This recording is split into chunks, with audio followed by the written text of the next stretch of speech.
అప్పటి వరకు వైఎస్ రాజశేఖర రెడ్డి కుమారుడిగా, సాధారణ పొలిటికల్ లీడర్‌గా పేరున్న జగన్, వైఎస్ రాజశేఖర రెడ్డి మరణంతో పూర్తిగా వెలుగులోకి వచ్చాడు జగన్. తండ్రి మరణంతో ఖాళీ అయిన సీఎం సీటు వారసత్వంగా తనకే కావాలని కాంగ్రెస్‌పై ఒత్తిడి పెంచాడు. ఫలితం లేక ముఖ్యమంత్రి కావాలన్న కాంక్షతో సొంతంగా వైసీపీ పార్టీ స్థాపించి సుదీర్ఘ పోరాటం చేసి 2019 ఎన్నికల్లో 175 సీట్లకు గాను 151 సీట్లు గెలుచుకొని భారీ మెజార్టీతో నవ్యాంధ్రప్రదేశ్ ముఖ్యమంత్రి అయ్యాడు. మొత్తానికి జగన్ కల నెరవేరింది. అసలు కథ కూడా అక్కడి నుంచే మొదలైంది. పైకి అవ్వలు, తాతలు, అక్కలు, చెల్లెళ్ళు, అన్నదమ్ముళ్ళు అనే జగన్ లోపల హిట్లర్ దాగున్నాడు. అతనే ఆంధ్రను ఏలాడు. ఎస్, ముమ్మాటికి అదే. ప్రజలు అవకాశం ఇచ్చారు కదా, వారి రుణం ఎలా తీసుకోవాలని ఆలోచిస్తారు ఏ నాయకుడైనా. కానీ జగన్ అలా కాదు. అధికారాన్ని తలకెక్కించుకొని అహంతో పాలన సాగించాడు. ప్రజలను పట్టించుకోకుండా అభివృద్ధిని గాలికి వదిలేసి కక్ష సాధింపులకు తెరదీశాడు. ప్రత్యర్థి పార్టీలను ఏ విధంగా అణిచివేయాలి, అవకాశం వస్తే అసలు లేకుండా చేయాలా అనే వ్యూహం పన్నాడు. అతని సైన్యంతో వీర వ్యవహారం చేయించాడు. మంత్రివర్గం కేవలం ప్రత్యర్థులను దూషించడానికి మాత్రమే పనిచేసింది.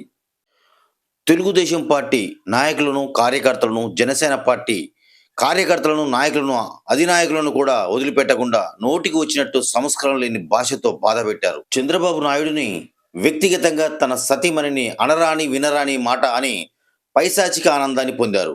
పవన్ కళ్యాణ్ని 3 పెళ్లిళ్ళు అంటూ, ప్యాకేజ్ స్టార్ అంటూ, దత్తపుత్రుడు అంటూ వ్యక్తిగత విషయాల్లో కూడా జోక్యం చేసుకొని దూషిస్తూ రాక్షస ఆనందాన్ని పొందారు. ఇదంతా ప్రజలు గమనిస్తున్నారన్న సోయి కూడా లేదు. భూతు పురాణంలో మునిగి తేలారు వైసీపీ నాయకులు. ప్రజలిచ్చిన సువర్ణ అవకాశాన్ని విందులకు, విలాసాలకు, కక్ష సాధింపులకు వాడుకొని అధికార దుర్యోగానికి పాల్పడ్డారు. ఎప్పటికీ మేమే పాలకులం, ఇది మాకు శాశ్వతం, మేమే రాజులం, మేమే మంత్రం అన్న భ్రమలో బతికారు. సమయం వచ్చింది. ప్రజా తీర్పు కోసం మళ్ళీ ప్రజలకు వెళ్ళారు. మరి ప్రజలు ఊరుకుంటారా? వైనాట్ 175 అన్న వైసీపీ పార్టీని డకౌట్ చేసి డొక్క చీల్చి డోల్ కట్టారు. ఇక్కడ జగన్ హిట్లర్ ఫార్ములా ఫాలో అయి ఉంటాడు. కోడి ఈగలు పీకి గింజలు చల్లితే ఆ బాధను మర్చిపోయి కాళ్ళ దగ్గరకు వచ్చి గింజలు వేసినట్టు ప్రజలకు పైసలు వెదజల్లితే 5 సంవత్సరాల బాధను మర్చి ఓట్లు వేస్తారు లే అనుకున్నట్టున్నాడు జగన్. చచ్చి బతికి కేవలం 11 సీట్లు అంటే 11 సీట్లు, కనీసం ప్రతిపక్ష హోదా కూడా లేకుండా చేశారంటే నీ పాలన ఎటువంటిదో, నువ్వు చేసిన అరాచకాలు ఎటువంటివి కళ్ళు తెరిచి చూడు. నీ సొంత ఇలాకా పులివెందుల ఇది నా అడ్డ అని విర్రవీగిన చోట కూడా గుడ్డలు ఊడపీకి నిలబెట్టారు. పనికి మాలిన పాలనకు ఇంతకంటే సాక్ష్యం కావాలి? ఇంత జరిగిన ఆత్మ పరిశీలన జరగడం లేదు. చింత చచ్చిన పులుపు చావదన్నట్టుగా నీలో అహం చావలేదు, నీలో హిట్లర్ స్వభావం పోలేదు. నేను ఇన్ని పథకాలు పెట్టినా, ప్రతి ఇంటికి పథకాలు అందేలా చూసినా, ప్రతి ఖాతాకు నగదు బదిలీ చేసినా, లక్షల కోట్లు పంచిపెట్టినా, అయినా నాకు ఓట్లు ఎందుకు పడలేదు అని వాపోతున్నావు. ప్రజా తీర్పుని అవహేళన చేస్తున్నావు.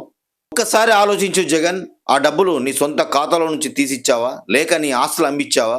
ఆంధ్రప్రదేశ్ని అప్లపాలు చేసి, అభివృద్ధిని గాలికి వదిలేసి, యువతకు భవిత లేకుండా చేసి నేను డబ్బులు పంచాను అంటే ప్రజలు పిచ్చోళ్ళు కాదు. ఇవాళ వైసీపీ పార్టీ ఒకటే కాదు, టీడీపీ కానీ, జనసేన కానీ, దేశంలో ఏ రాష్ట్రంలో అయినా ఏ పార్టీ అయినా, ప్రాంతీయ పార్టీ కానీ, జాతీయ పార్టీ అయినా పాలనను పారదర్శకంగా ఉండేలా చూడాలి. పాలనను పక్కకు పెడితే వైసీపీ పార్టీకి పట్టిన గదే పడుతుంది. ఏ పార్టీకైనా అధికారం శాస్త్రం కాదు, ఒక అవకాశం మాత్రమే. ఇచ్చిన అవకాశాన్ని సంపూర్ణంగా ప్రాంత అభివృద్ధి కోసం, ప్రజల భవిష్యత్తు కోసం, అభ్యున్నతి కోసం ఉపయోగించుకోవాలి. లేదా ఆంధ్రప్రదేశ్లో వైసీపీ పార్టీ పరిస్థితి చూశారు కదా, కోమలకి పంపించారు అక్కడి ప్రజలు. ఇది ఒక జగన్ మాత్రమే కాదు, దేశంలో వార్డు మెంబర్ దగ్గర నుంచి ప్రధానమంత్రి వరకు వర్తిస్తుంది. ఇది ప్రజాస్వామ్యం. ప్రజాస్వామ్యంలో నాయకుడు పవర్ఫుల్ కానే కాదు, ప్రజలే పవర్ఫుల్. ఎవరిని ఎక్కడ పెట్టాలో ప్రజలకు బాగా తెలుసు. ఆఫ్టర్ ఆల్ 5 సంవత్సరాలు ఒక్కసారి వచ్చిపోయే నాయకుడు జీతగాడే కానీ డిక్టేటర్ కాదు అన్న కఠోరమైన నిజాన్ని మర్చిపోకూడదు.